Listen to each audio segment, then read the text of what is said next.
Selamat bertemu kembali di dalam ruang inspirasi sabda bagi keluarga.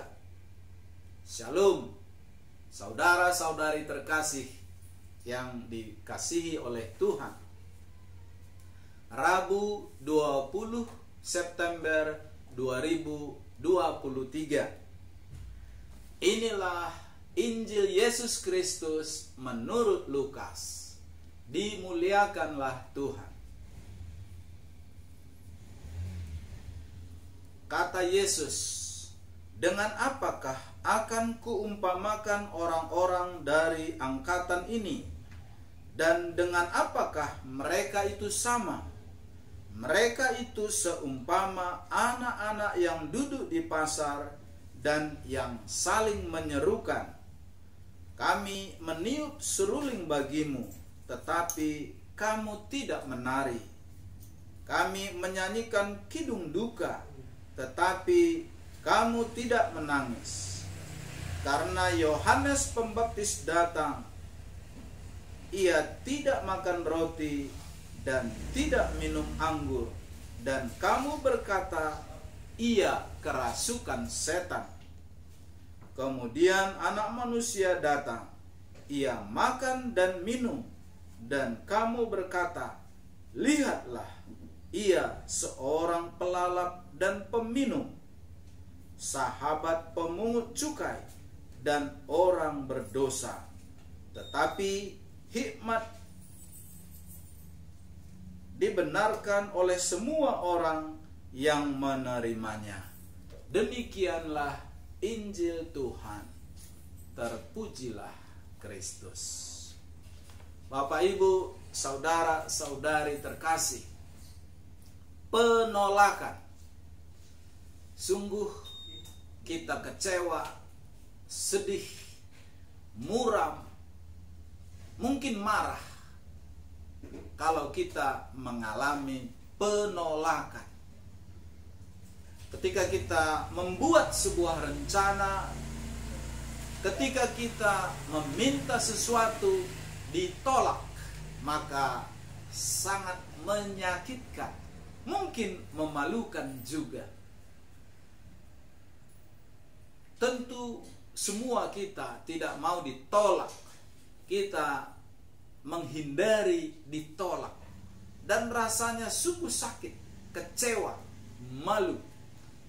Maka tentu kita sangat menghindarinya supaya tidak ditolak. Dalam hal ini, sebagai orang Kristen, sangat mudah menjadi orang Kristen.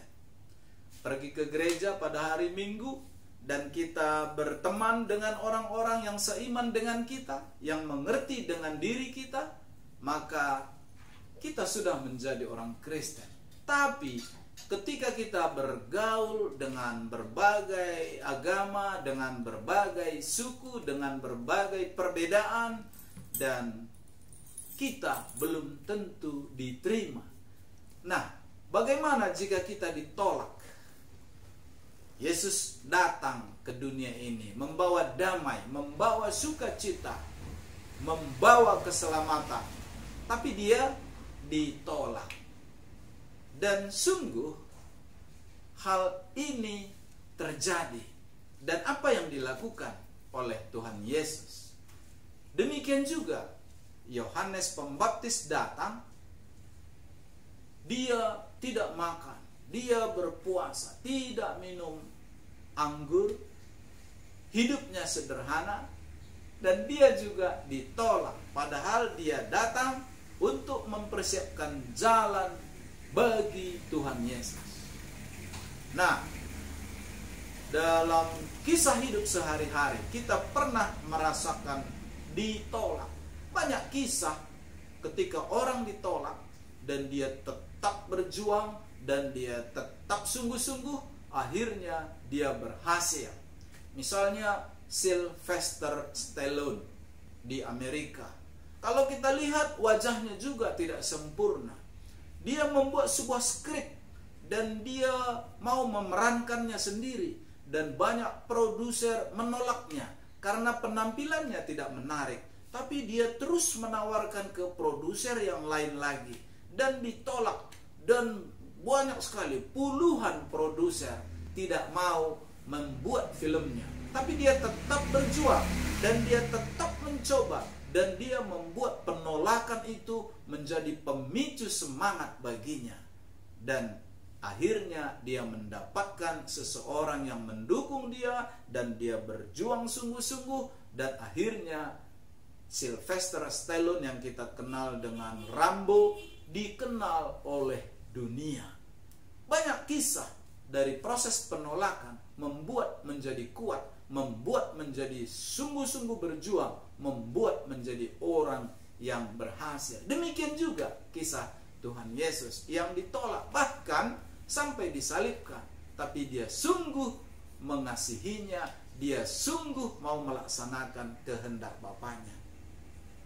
Saudara-saudari yang dikasihi oleh Tuhan, ketika kita ditolak, apa yang harus kita lakukan? Maka tadi disampaikan pada ayat 35, tetapi hikmat dibenarkan oleh semua orang yang menerimanya. Apa artinya hikmat? Hikmat artinya kita bijaksana, kita tidak marah, kita tidak dendam, kita tidak membalas ketika kita ditolak, tapi kita memahaminya dengan bijaksana, dengan mengandalkan iman kita bahwa kita berjuang tidak sendirian, tapi Tuhan beserta kita.